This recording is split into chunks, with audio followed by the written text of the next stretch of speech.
It's not about how much the bank is willing to lend you. It's about you protecting yourself.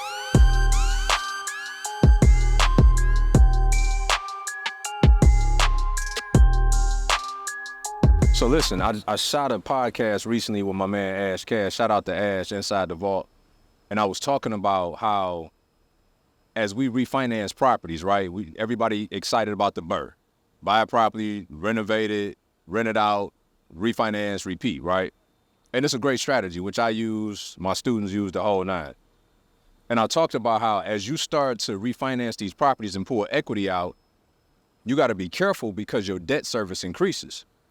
So a lot of people are like, oh yeah, but you get a DSCR loan, and I get that. That's a debt service cover ratio loan, which should, from the bank's perspective, keep you in a safe position that your debt service cover ratio is at least 1.25, which means you make 25% above the cost, okay? But here's the caveat to that. What if you got a 30-year fixed mortgage? Yep, you locked in. But what if the millage rates in your county go up and all of a sudden your taxes double? How do I know? Because back in 2006, the first property that I bought, by 2010, the taxes had tripled on that property, right? So then one would say, well, you just raise the rents. Okay, but you know it's a human being living in there and they got a real job with a real income, and regardless of how much your bills just went up, don't mean that you can justify raising theirs. So what I'm saying, I'm clear about, y'all. When you go out and start doing the BRRRR method, it's not about how much the bank is willing to lend you. It's about you protecting yourself. They protecting them based on their standards of lending money. You need to protect yourself based on your standards of making money. And so when you look at that, if the taxes go up, if the insurance skyrocket in your area, those are two variables that you don't control. But guess what you do? You pay for them when other people control them.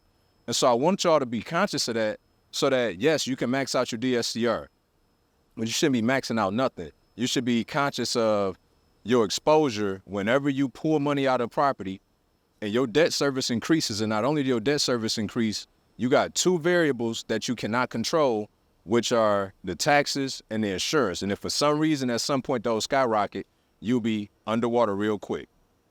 And for those that think that you'll be able to go out and increase the rent on your tenant, and you say, well, if that tenant can't afford it, I'll put them out. Well, what if the threshold increases to a point where it's not even market rent for your area?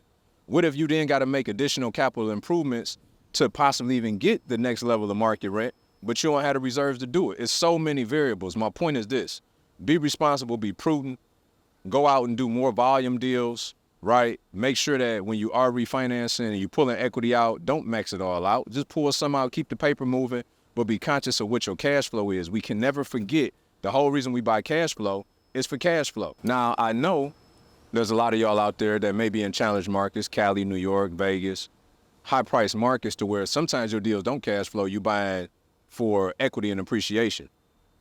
I ain't talking to y'all, okay?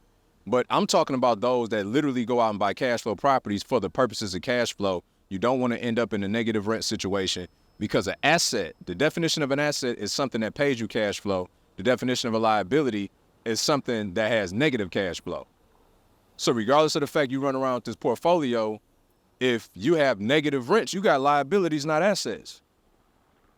So the very thing that you invested in and try to free you from your 9-to-5 or your business, now you're using your 9-to-5 and your business to cover the cost of it. So you just bought more liabilities instead of assets. Let's not be confused out here, y'all. That's the game. You choose how you want to play it. So listen, if you want me to bring y'all more content like this, hit that like button, hit the subscribe button, and don't be selfish. Share it with somebody that you know and love. It could absolutely help somebody if it helped you. And comment below. Let me know y'all thoughts. I do this content for y'all, so the more that you can encourage me and let me know what it is that y'all want from me, I'm going to keep bringing it to you. Until the next video.